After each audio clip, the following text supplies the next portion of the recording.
ප්‍රිමන්තිනි අද අපි හැඳින්වීමේ ඔබට පහදලා දුන්න ආකාරයෙන්ම දිව්‍ය සප්‍රසාදේ මංගල්‍ය සමිඳුන්ගේ ශ්‍රී ශරීරයේ ශ්‍රී රුධිරයේ මංගල්‍ය සමරනු ලබනවා.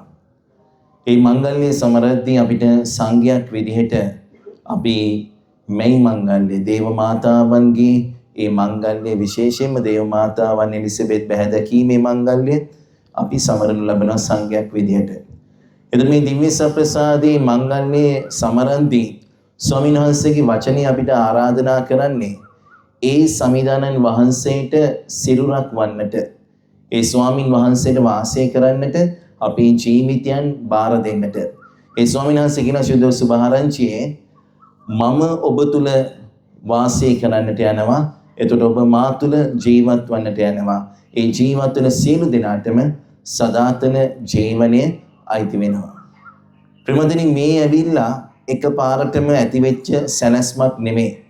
මේ ජේසුස් වහන්සේ මේ ප්‍රකාශ කරන්නේ හදිස්සියේ Tamanට මතක් වෙච්ච දෙයක් නෙමෙයි. මේක ඇවිල්ලා ආරම්භයේ ඉඳන්ම දෙවිදුන් මිනිසයා අතර තබා ගන්නට උත්සාහ කරපු, තබා ගත්තා වූ සම්බන්ධතාවයේ ස්වභාවයයි. ඔබට මතක නැහැ මේ ස්වාමීන් වහන්සේ මිනිසයාව මවද්දී ප්‍රකාශ කරපු වචන පෙළ තමයි අපේ ස්වරූපයේ ස්වභාවයට. ඒතර සුදු ත්‍රිත්වයේ මංගල්‍ය අපි සමරද්දී අපි කිව්වා ත්‍රිත්වය කියලා කියන්නේ අපේ ආරාධනා, අපිට තියෙන ආරාධනාව තමයි ත්‍රිත්වයේ මංගල්‍ය සමරද්දී ත්‍රිත්වික ප්‍රේමයේ තුල ගොඩනැගෙන්නට, ත්‍රිත්වයත් එක්ක සම්බන්ධ වන්නට. මොකද මේ ස්වාමින් වහන්සේ මගේ ස්වරූපයට, මගේ ස්වභාවයට කියලා කියන්නේ ඒ ස්වාමින් වහන්සේ එතුමාණන්ගේ නිවහන බවට, ඒ සුද්ධෝ ත්‍රිත්වික නිවහන බවට ඒ මිනිස්යාගේ ශරීරය පත් කර ගන්නවා. ඒ මිනිස්යා තුල ජීවත් වෙන්නට පටන් ගන්නෑ. ඒක නිසා මේ මිනිස්යාට ස්වාමින් වහන්සේ කළ යුතු දෑ, නොකළ යුතු දෑ පවසද්දී ඒ හඬ මිනිස්යාට ඇහුනේ. හැබැයි ප්‍රේමාන්තේනි, ඒ මිනිස්යා ඒ හඬට අකීකර වෙලා, ඒ ස්වාමින් වහන්සේගේ සැලැස්මට අකීකර වෙලා දෙවිදුන්ට විරුද්ධව ක්‍රියාත්මක වෙන්නට පටන් ගත්තට පස්සේ ඒ ශුද්ධ වචනේ බොහොම පැහැදිලිවම ප්‍රකාශ කරනවා. මේ මිනිස්යන්ට ඇහෙනවා සමිඳුන් මේ උයනේ සක්මන් කරනවා. මෙතුවක් වෙනකම්ම ඒ ස්වාමින් වහන්සේ මිනිස්යයි අතර තිබුණේ ඒකීය සම්බන්ධතාවයක්. ඒ දෙවිදුන් ඒ මිනිස්යාට කතා කළා. අද අපි ඒක කියනවා අපේ හෘද සාක්ෂිය කියලා. ස්වාමින් වහන්සේ අපිත් සමග සම්බන්ධ වෙන මාර්ගය. දෙවිදුන් මා තුල ජීවත් වෙද්දී ඒ ස්වාමින් වහන්සේ මගේ හදවත පාවිච්චි කරනවා එතුමාණන්ගේ හඬට. ඒ ස්වාමින් වහන්සේ මට කතා කරනවා, මන් තුල ජීවත් වෙනවා. හැබැයි අකීකරුකමත් එක්ක ස්වාමින් වහන්සේගේ සැලැස්ම ප්‍රතික්ෂේප කරද්දී මෙන්න මිනිසුන් සහ දෙවිදුන් වෙනම යථාර්ථයන් දෙකක් බවට පත් වෙලා, මෙච්චර කල් එකම ඒකීය සම්බන්ධතාවයක් තුල ගොඩ නැගිච්ච දෙවිදුන් තුල ගොඩ නැගිච්ච මනුෂ්‍යත්වය දැන් වෙනම යථාර්ථයක් විදිහට මහ පොළව තුල ජීවත් වෙන්නට පටන් ගන්නවා. ඒතර මේ ස්වාමින් වහන්සේව ප්‍රතික්ෂේප කළේ අපි. මේ ස්වාමින් වහන්සේට නිවහනක් දෙන්නට ආරාධනා ලැබපු මේ මනුෂ්‍යභාවය අපි එතුමාණන්ට විරුද්ධව, එතුමාණන්ව ප්‍රතික්ෂේප කරන, එතුමාණන් තුල ජීවත් නොවන මනුෂ්‍යත්වයක් බවට පත් කරගන්නවා. හැබැයි අපි එහෙම පත් කරගත්තට ප්‍රේමාන්තේනි, ස්වාමින් වහන්සේ කිසි වෙලාවක තමන්ගේ කාර්යය හමාර කරන්නේ නැහැ. ඒ ස්වාමින් වහන්සේ අප තුල ජීවත් වෙන්නට ආශා කරන ඒ ආශාව එතුමාණන් කිසි වෙලාවක නැති කරගන්නේ නැහැ. ඒකයි විටින් විට ඒ ස්වාමින් වහන්සේ දිවසිවරු හරහා තමන්ගේම ජනතාවක් බවට පත් වෙන්නට, තමන්ට කීකරු වෙන්නට ආරාධනා කෙරුවේ. අද අපි පළවෙනි කියවීමේ දකිනවා මේ දිවිතීය නීති සංග්‍රහයේ ස්වාමීන් වහන්සේ කොහොමද මේ වහල්භාවයේ තුල ජීවත් වෙච්ච මිනිසුන්ව නිදහස් කරගෙන පොරොන්දු දේශයට ගෙනියලා තමන්ගේ ජනතාවක් විදිහට ගොඩනගන්නට යන මිනිසුන් එක්ක ගමන් කෙරුවේ කියලා. මේ මිනිසුන්ගේ වේදනාවන් වලදී, මේ මිනිසුන්ගේ සාගින්නේදී, මේ මිනිසුන්ගේ සාපිපාසාවේදී, මේ මිනිසුන්ගේ ජීවිතයන් වලට අනතුරු ආපු වෙලාවේදී ඒ සමිඳුන් ඔවුන් සමග ගමන් කෙරුවා. ඔවුන් සමග නතර වුණා. ඔවුන් සමග මේ ගමනේ නිරත වුණා. ඒතර මේ ස්වාමීන් වහන්සේ තමන්ගේ නිවහන බවට මේ ජනතාවව පත් කරගන්න කාරණාව කිසිම වෙලාවක එතුමානෝ මග හැරගත්තේ නැහැ. අපි එතනින් ගිහිල්ලා අපි දකිනවා ගිවිසුම් කරඩුව තුල ස්වාමින් වහන්සේ මේ මිනිස්යන් සමග ජීවත් වෙන්නට පටන් ගත්තා. ඒ මිනිස්සු තමන්ගේ කූඩාරම් ගොඩනගා ගත්තේ givisum කරඬුව වට කරගෙන. දෙවිදුන්ව තමන්ගේ මැදේ තියාගෙන. හැබැයි හැමදාම වගේ ඒ ස්වාමින් වහන්සේ ඔවුන් අතරට එද්දී ඔවුන් කෙරුවේ එතුමානන්ට දිය යුතු තැන දෙන්නේ නැතිව වෙන වෙන දේවල් වලට තමන්ගේ ජීවිතයන් විවෘත කෙරුවා, වෙන වෙන දේවල් වලට ඇතුළට ආරාධනා කරමින්. එනිසායි ප්‍රේමාන්තේනි අද ශුද්ධ සුභාරංචි ස්වාමීන් වහන්සේ කියන්නේ මම ඔබ අතරට එන්නට උත්සාහ කෙරුවා, හැබැයි ඔබ හැම තිස්සෙම මා ප්‍රතික්ෂේප කෙරුවා. ඒක නිසා මම දැන් එනවා මගේ ජීවිතේ පූජා කරලා ඒක අනුභව කරන්න, ඒක පානය කරන්න මම ඔබ තුල ජීවත් වෙන්නට පටන් ගන්නට යන්නේ. දිව්‍ය සප්‍රසාදයේ යථාර්ථය මේකයි ප්‍රේමාන්තේනි. ඒ ස්වාමින් වහන්සේ මේ දිව්‍ය සප්‍රසාදීය භෝජනය තමන්ගේ ශරීරය, තමන්ගේ රුධිරය ඔබට ලබා දීලා ඒ ස්වාමින් වහන්සේ තමන්ගේ ශරීර අද පෞලතුමාගේ ලිපි අපි දකිනවා දෙවෙනි කියවීමේ එකම ශරීරයක් බවට පත් කරගන්නවා. අපි විවිධාකාර මිනිස්සු, විවිධාකාර හැඟීම් දැනීම් තියෙන මිනිස්සු, විවිධාකාර වූ දේවල් වලට ආශාවන් කරන, විවිධාකාර වූ ඉලක්කයන් ඔස්සේ ගමන් කරන විවිධත්වයකින් යුතු මිනිස්සු. හැබැයි මේ විවිධත්වයට ඒ ස්වාමින් වහන්සේ එකම යාගයක් බවට පත් වෙනවා. තමන්ව දෙනවා, තමන්ගේ ශරීරය දෙනවා, තමන්ගේ රුධිරය දෙනවා. ඒ දුන්න රුධිරය සහ ශරීරය පානය කරන අපි හැමෝම එතුමානෝ එකම ශරීරයකට අරගෙන එනවා. ඒ ශරීරයේ සමිඳුන්ගේ ඒ ස්වාමින් වහන්සේ ඔබට ආරාධනා කරන්නේ ඔබගේ ශරීරයේ ඉඩක් ලබා දෙන්න. මම ඔබව මේ ත්‍රිත්වීක ශරීරයට මම එකතු කරගන්න. හැබැයි ප්‍රශ්නේ ප්‍රේමාන්තේනේ අපි මේ ස්වාමින් වහන්සේට ඉඩක් දෙන්නේ නැහැ අපේ ජීවිතයන් තුළ එතුමානන්ට ලැබුම් ගන්නට. දිව්‍ය සප්‍රසාදයේ ස්වාමින් වහන්සේ මෙච්චර මහා ප්‍රාත්‍යහාරයක් මේ දිව්‍ය පූජාව කල්වාරි යාගයේ සිද්ධ කරද්දී ප්‍රේමාන්තේනි තමන්ගේ ශරීරය, තමන්ගේ රුධිරය අපිට ලබා දීලා කියනවා අනුභව කරන්න, පානය කරන්න. ඔබ මේක අනුභව කරන්නේ නැත්නම්, ඔබ මේක පානය කරන්නේ නැත්නම් ඔබට සදාතනික ජීවිතේ ලබා ගන්නට බෑ. ඒ සදාතනික ජීවිතේ ලබා ගන්නේ සමිඳුන් තුලයි. සමිඳුන්ට අයිති වෙන්නේ නැතිව සදාතනික ජීවිතයක් අපිට අයිති කරගන්නට බෑ. වෙන වෙන මාර්ග නැහැ ප්‍රේමාන්තේනි. ස්වාමින් වහන්සේට අයිති වෙනවා ඇරෙන්නට වෙන මාර්ගයක් නැහැ. ඒකයි ඒ සමිදානන් වහන්සේ මනුෂ්‍යත්වයේ ගන්නෙ. අන්න එතනදී තමයි අද අපි සංඝයක් විදිහට මේ සමරන දේව මාතාවන්ගේ මංගල්‍යයේ අපිට මේ අම්මා දෙන පණිවිඩය. ඒ අම්මා තමන්ගේ ජීවිතේ මොන බලාපොරොත්තු, මොන ආශාවල් තිබුණත්, මොන සැලසුම් ගොඩනගාගෙන තිබුණත් ස්වාමින් වහන්සේ ඒ සිරුර තමන්ට ජනිත වෙන්නට සිරුර ඉල්ලද්දී ඒ දේව මාතාවන් ඉතුරු හැම හැඟීමක්ම, බලාපොරොත්තුවක්ම, සිහිනයක්, ආශාවක්ම පැත්තකට දාලා තමන්ගේ සිරුර දෙනවා ඒ ස්වාමින් වහන්සේට මේ මහ පොළව තුල ජනිත වෙන්නට, උපතක් ලබා දෙන්නට. තමන්ගේ සිරුර, තමන්ගේ ජීවිතය අයිතිය බාර දෙනවා ඒ ස්වාමින් වහන්සේට මාංශගත වෙන්නට. මේ දේව අම්මා එතන ඉඳන් කුරුස පාමුල වෙනකම්ම ඒ තමන්ගේ ජීවිතයේ අයිතිය බාර දුන්නා. ඒ ස්වාමින් වහන්සේ ඒ අම්මා ඒ අයිතිය බාර දෙද්දී ඒ ස්වාමින් වහන්සේ මේ අම්මගේ ජීවිතය තුළ ජීවත් වෙන්නට පටන් ගත්තා.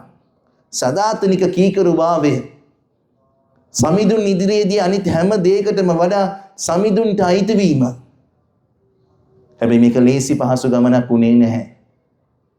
ස්වාමින් වහන්සේට තමන්ගේ ජීවිතය අයිතිය බාර දුන්නා කියලා අපි සමහර වෙලාවට හිතනවා අපේ ජීවිත මාර විදිහට සැප සම්පතින් පිරලා ඉතිරිලා යන්නට ඕන කියලා.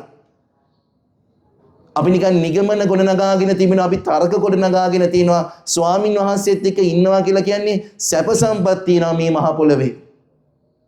ප්‍රේමන්තිනේ දෙවිදුන්ට ජීවිතයේ අයිතිය දෙනවා කියලා කියන්නේ ස්වාමින් වහන්සේගේ ගැලවීමේ සැලැස්මට, සමිඳුන්ගේ සැලැස්මට අයිති වෙනවා කියන දේ. දෙවම්ම කියනවා ඒ සැලැස්මට අයිති වෙද්දී ඇයට තමන්ගේ තමකම නැති වෙලා ගියා. තමන්ගේ කියන දේවල් නැති වෙලා ගියා. ඒක වේදනාවක් ගෙන දුන්නා. සිමියන් දිවසි ප්‍රසාදිවරයා කිව්වා වගේ ඒක හදවතට හීපාරවල් අනිනවා වගේ වේදනාවක් ගෙන දුන්නා. කුරුසේ පාමුලදී තමන්ගේ මුළු ලෝකයේම තමන්ගේ උකුලේ හැම දෙයක්ම විනාශ වෙලා වගේ.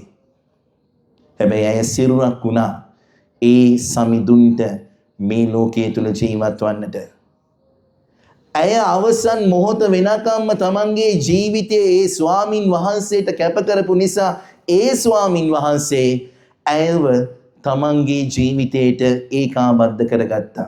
ඒක අපි කියන්නේ ස්වර්ගීය මාතාවන්, කුමරි මරියාවන්, දෙවිදුන්ගේ මෑණියන්, සදාතනික කන්‍යාව, ජම්ම දෝෂින් තොරින් පිරිසුදුනා වූ ඒ දේව මෑණියෝ.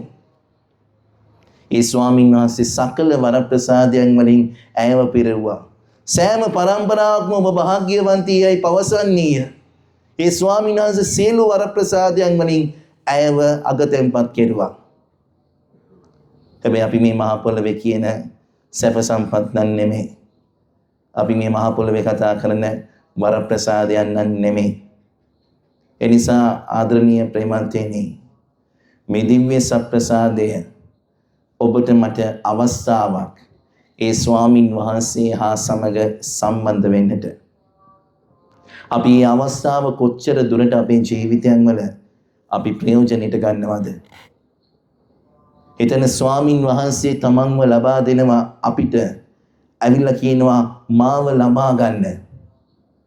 මාව ලබා ගන්න.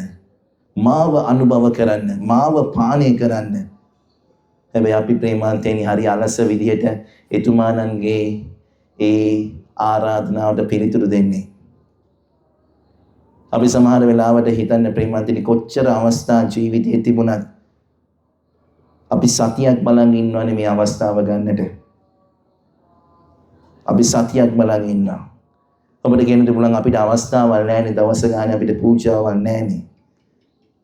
ප්‍රේමාන්තයනි මේ මහ පොළවේ මිනිස්සු ඉන්නවා දවසේ පූජාව ලබන්නට අනික් හැමදේම කැප කරන. ඒ දිව්‍ය භෝජනය ලබන්නට. ඒ භෝජනය ලබද්දී ඔවුන් දන්නවා ඔවුන්ගේ අත්දැකීම උන්ට කියලා දීලා තියෙනවා සමිඳුන් මන් තුනයි ජීවත් වෙන්නේ. ඒ ස්වාමීන් වහන්සේ මන් තුනයි ජීවත් වෙන්නේ. එතුමානෝ මා සමග නම් මම කාටද බය වෙන්නට ඕන? ජීවිතයේ අනික් හැම දෙයකටම වඩා එතුමානන්ව සොයාගෙන ඉන්නේ ඒ දේව සංරක්ෂණය විශ්වාස කරගෙන. මොකද අනිත් හැම දෙයක්ම ඒ ස්වාමීන් වහන්සේ සකසනවා මං වෙනුවෙන්. මොකද එතුමානෝ මන් තුලයි. තම සමහරව පාස්කු නත්තල් මංගල්‍ය වෙනකන් ඉන්නවා ඒ ස්වාමීන් වහන්සේව ලබා ගන්නට. ඔබ දෙමාපියෝ විදිහට හිතන්න. ඔබට ඔබගේ පුංචි කාලේදී මේ අධ්‍යාපනය නැති වුණා නම්, මේ ඉගැන්වීම නැති වුණා නම්, ඔබ සූදානම් අඩුමතරම ඔබගේ දරුවන්ට මේ දැනුම මේ දේ කියලා දෙන්නට. පුතේ ජේසුව ලබා ගන්න, ජේසුට අයිති වෙන්න, ජේසුට ඉඩක් දෙන්න, තමන්ගේ ජීවිතය තුළ ජීවත් වෙන්නට කියලා. ඔබ කීයෙන් කී දෙනෙක් අපි මොන විදියට ජේසු ජීවමානයි, ජේසු ජීවමානයි ගීතිකා ගායනා කරනවා, අර තැන්වල මේ තැන්වල කෑ ගගා කියනවා. අපි කී දෙනෙක් අපි ඇත්තටම අදහනවද දිව්‍ය සප්‍රසාදී ජීවමාන ස්වාමින් වහන්සේව? අපි කීයෙන් කී දෙනෙක් උත්සාහ කරනවද ඒ ස්වාමින් වහන්සේව ලබා ගන්නට එද්දී එතුමානන්ට මගේ ජීවිතය අයිතිය බාර දෙන්නට? ප්‍රේමවතුනි, මේ දිව්‍ය සප්‍රසාද වහන්සේ ලබා ගන්නට එද්දී අපිට පිළිපදින්නට කියලා සුදෝ සභාව යම්කිසි දේවල් ප්‍රමාණයක් කියලා දීලා තියෙනවා. ඒ අපි එතුමානන්ට සිරුරක් වෙන්නට යන නිසා පැයක පමණ වේලස්සනින් නිරාහාර ශීලයේ රකින්නට කියලා කියනවා. ඇයි ඒ ස්වාමින් වහන්සේවම මම පතාගෙන ඉන්නට අවශ්‍ය නිසා. ඒ ස්වාමින් වහන්සේගෙන් මම පිරෙන්නට අවශ්‍ය නිසා. ඉරුදිනක් අපිට දිව්‍ය පූජාව මග හැරුණා නම් ඊළඟ ඉරුදිනේදී ඒ සමිඳුන්න ලබා ගන්නට එද්දී පාපුච්චාරණය කළා නිදොස් වෙලා ඉන්නට කියලා කියනවා. ඇයි ඒ ස්වාමින් වහන්සේ කියනවා සුදෝ ආත්මයන්ටයි අසුද්ධ ආත්මයටයි එකට වසන්නට බැහැ කියලා. පවුලතුමා කියනවා අපි ඇතුළාන්තයේ තුල වේදනාව, තරහව, ඊර්ෂ්‍යාවත් එක්කනම් මේ වරප්‍රසාද ජනක භෝජනේ ලබා ගන්නේ. ඒ වරප්‍රසාද භෝජනේම මට ශාපයක් බවට පත් වෙනවා කියලා. හැබැයි අපි කිසිම දෙයක් අපි ගණන් ගන්නේ නැහැනේ ප්‍රේමවන්තයනි. දන්සෙනෙන් බත් පැකට් එක ගන්නවා වගේ පොලිමේ ඇවිල්ලා පූපේ කාලා යනවා. අපිට බොහොම සරල දෙයක් වෙලා. ස්වාමීන් වහන්සේ කල්වාරියේ තමන්ගේ ජීවිතේ ලේ බිඳුව හෙළලා ජීවිතේ පූජා කරලා අවසන් මොහොතේදී මේ මිනිසයන්ට පියාණනි සමා වෙන්නට කියලා මුළු හදවතින්ම ආදරය කරලා තමන්ගේ ඒ සිරුරට අපි හැමෝවම සම්බන්ධ කරගන්නට ඒ ත්‍රිත්වික ප්‍රේමයේ තුල ගොඩනගන්නට එච්චර ප්‍රේමණීය යාගයක් බවට පත් වෙලා තියේදී අපි නිකන් එනවා ඔහේ. අපි ඔහේ එනවා. දිව්‍ය සම්ප්‍රසාදී මේ ශුද්ධ වූ අල්තාරය තුල ස්ථාපිත වෙද්දී මේ මගේ ශරීරය මේ මගේ රුධිරය කියලා කියද්දී අපි නිකන් හරි මහත්තුරු වගේ නිය පිටිපස්සට වෙලා ඇත්තද අපි නිකන් බලාගෙන ඉන්නවා. ප්‍රේමතනි මේ දෙවිදුන් හැබැයි ඇදහිල්ල නැත්තම් කවදාක්වත් දැනෙන්නේ නැහැ. මේ ස්වාමින් වහන්සේ ඔබගේ මගේ ජීවිතයේ ඉල්ලන්නේ එතුමානන්ට. මොකද එතුමානෝ අපි හැමෝමම එතුමානන්ගේ ශරීරයට සම්බන්ධ කරගන්නට යන නිසා. මේ ශුද්ධ අල්තාරය තුල සිද්ධ වෙන්නේ මේ මහා පරිවර්තනය. ස්වාමින් වහන්සේගේ මාංශයට ඒ මාංශයගත වෙද්දී එතුමානන්ගේ රුධිරයට ඒ රුධිරය බවට පත් වෙද්දී ප්‍රමතනේ අපි ඒක තමයි අපි නිකන් කුණු කොල්ලෙට දාලා තියෙන්නේ.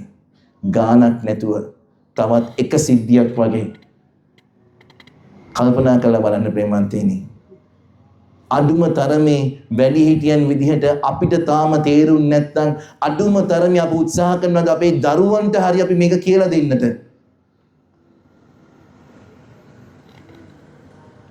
අපි කොච්චර මේ දෙයට විවෘතයිද ප්‍රේමන්තේනි. අපි කොච්චර මේ දෙයට විවෘතයිද. ඒ නිසා මේ දිව්‍ය සප්‍රසාදේ මංගල්‍ය අපි සමරද්දී අපිට මේ සංඝයක් විදිහට ස්වාමින් වහන්සේ කියනවා මේ අම්මා දිහා බලන්න. ඇය අනිත් හැම දෙයකටම වඩා මේ මට සිරුරක් වෙන්නට මාංශගත වෙන්නට අනික් හැම දෙයක්ම ඇරියා. ඇයට වැරදුනාද? ඔව්, මනුෂ්‍ය මට්ටමින් බැලුවොත් ඇයට සෑහෙන්න වැරදුනා. හැබැයි දේව සැනස්ව තුල අපි බැලුවොත් ඇයට තරම් හරි ගිය වෙන කවුරුවක්වත් නැහැ. ඇයට තරම් හරි ගිය වෙන කවුරුවක්වත් නැහැ. ඒ නිසා යාචනා කරන ප්‍රේමවන්තයනි අපි පාතිමා මෑණියන්ගේ අපි සංඝයා එතුමියගේ මධ්‍යස්ථකාරීත්වයේ ප්‍රාර්ථනා කරන සංඝයක් වෙන දේවල් නෙමේ ප්‍රේමවන්තයනි මේ අයිතිවීම කොහොමද කරන්න කියලා අම්මගෙන් අහන්න. වෙන දේවල් නෙමේ. මොකද මේ දේ නැති කරගත්තදී වෙන කිසිම ලැබෙන දෙයක කිසිම ප්‍රයෝජනයක් නැහැ. ඒ නිසා පාතිමා මෑණියන්ගේ ඔබ සංඝයක් විදිහට ඇයගේ මාතෘක රැකවරණය ලබන සංඝයක් විදිහට ඇයගේ සලුසෙලමනේ දැවටෙන සංඝයක් විදිහට අහන්න අපි කොහොමද ඒක කෙරුවේ? කොහොමද එහෙම අයිති වුනේ? එහෙම නැතුනොත් අපි මාර අපරාධයක් නේ කරගන්නේ. ස්වාමින් වහන්සේ හැමදාම එනවා. අපි හැමදාම එතුමාණන්ව අතහැර ගන්නවා. ඒ නිසා අපි සිල් දෙනාම සුළු මොහොතක් අපේ දෑත් වැදගෙන දැස් පියාගෙන ස්වාමීන් වහන්සේට කියමු ස්වාමීදුනේ මේ වචනයට පිළිතුරු දෙන්නට මගේ හදවත ශක්තිමත් කරන්නට කියනවා. අන් කවර දෙයකටත් වඩා ඔබ වහන්සේට අයිති වෙන්නට අනිත් හැම දෙයකටම වඩා ඔබ වහන්සේගේ භෝජනය ලබන්නට ආශා වෙන්නට ස්වාමීනි මේ හදවත ස්පර්ශ කරන්නට කියලා අපි කියමු. දේවමගෙන් ඉල්ලමු අම්මේ මැදිහත් වෙන්න. ඔබ සමිඳුන්ට සිරුරක් වුණාසේ අපි මේ ජීවිතත් ඒ ස්වාමින් වහන්සේගේ ඒ දිව්‍ය සප්‍රසාදීය භෝජනයෙන් පෝෂණය වන සිරුරක් බවට පත් වෙනා ඒ සමිඳුන්ට අයිති වෙන ජීවිතයක් බවට පත් කරගන්නට අපි වෙනුවෙන් මැදහත් වෙන්නට කියලා අපි ඉල්ලා සිටිමු.